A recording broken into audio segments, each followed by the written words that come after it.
టాలీవుడ్‌లో అగ్ర నిర్మాతగా ఉన్న 'దిల్ రాజు' గారు ఎన్నో గొప్ప సినిమాలు తీశారనమాట. ఇప్పటికి కూడా చాలా సినిమాలు ఆయన ప్రొడ్యూస్ చేస్తున్నారు. అయితే చిన్న సినిమాలు, అటువైపు పెద్ద సినిమాలు అన్ని సినిమాలను ఈక్వల్‌గా ఆయన ప్రొడ్యూస్ చేసుకుంటూ వస్తున్నారనమాట. సో, ఇప్పుడు సంక్రాంతి రాబోతున్న 'గేమ్ చేంజర్' సినిమాను కూడా ఆయనే ప్రొడ్యూస్ చేశారు. అలాగనే ఏంటంటే 'సంక్రాంతికి వస్తున్నాం' అనే సినిమాను కూడా ఆయనే ప్రొడ్యూస్ చేశారనమాట. ఒకవైపు ప్రొడ్యూసింగ్ చేస్తూనే మరోవైపు డిస్ట్రిబ్యూషన్ రంగంలో కూడా ఆయన మంచిగా దూసుకెళ్తున్నారు. అయితే ఆయన సినిమా ఇండస్ట్రీ కోసం చేస్తున్న సేవల కోసం అని చెప్పి తెలంగాణ గవర్నమెంట్ ఆయనకు ఒక చైర్మన్ పదవి ఇచ్చిందనమాట. ఆ పదవి ఏంటంటే తెలంగాణ ఫిల్మ్ డెవలప్మెంట్ కార్పొరేషన్లో ఆయన చైర్మన్గా నియమించారనమాట. సో, ఈ పదవి 2 ఇయర్స్ వరకు ఉంటుంది. ఈ 2 ఇయర్స్ వరకు ఆయన ఫిల్మ్ డెవలప్మెంట్ అంటే తెలంగాణలో ఆయన చిన్న సినిమాలు, పెద్ద సినిమాలు ఎలా డెవలప్ చేయాలనే దాని గురించి ఆయన వర్క్ చేయాల్సి వస్తుంది. అలానే ఏంటంటే ఆయన ఒకసారి ఒక ప్రెస్ మీట్లో కూడా చెప్పారనమాట.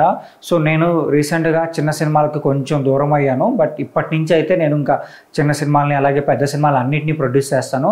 చిన్న సినిమాల కోసం అని కనుక 'దిల్ రాజు డ్రీమ్స్' అని చెప్పి కొత్త బ్యానర్ కూడా ఆయన స్టార్ట్ చేశారనమాట. సో, ఈ బ్యానర్లో ఏంటంటే చిన్న సినిమాలను ఎక్కువగా ప్రొడ్యూస్ చేస్తారు. అంటే న్యూ టాలెంట్ని ఎక్కువగా ఆయన ఎంకరేజ్ చేయాలని చెప్పి భావిస్తున్నారనమాట. అంటే ఆయన ఒక మాట కూడా చెప్పారు. చాలామంది చిన్న సినిమాలు చేసిన తర్వాత ఆ పోస్టర్స్ రిలీజ్ చేయడం కోసం కానీ, టీజర్స్ రిలీజ్ చేయడం కోసం కానీ, సెలబ్రిటీస్ కోసం వెయిట్ చేస్తూ ఉంటారు. అలాగే నా దగ్గర కూడా వస్తూ ఉంటారు. బట్ నేను కొన్ని విషయాలు వాళ్ళ మొహం మీద చెప్పలేకపోతాను. సో, కానీ ఆ సినిమాలు చాలా వరకు ఆడవు. బట్ ఆ విషయం నేను డైరెక్ట్గా చెప్పలేను వాళ్ళకి. సో, ఇలా బడ్జెట్ని కంట్రోల్ చేయడం కోసం, డ్యామేజ్ కంట్రోల్ చేయడం కోసం, ఇండస్ట్రీని ఇంకో కొంచెం పైకి తీసుకురావడం కోసం నేను 'దిల్ రాజు డ్రీమ్స్' అని పెడుతున్నాను అనమాట. సో, ఇందులో ఏంటంటే చాలా వరకు చిన్న సినిమాలని ఎంకరేజ్ చేయడం కోసం, వాళ్ళకి సపోర్ట్ చేయడం కోసం, వాళ్ళ తీసిన అవుట్పుట్ని ఇంకొంచెం ఇంప్రూవైజ్ చేసి మూవీ రిలీజ్ చేయడం కోసం నేను కృషి చేస్తాను అన్నట్టు ఆయన చెప్పారనమాట.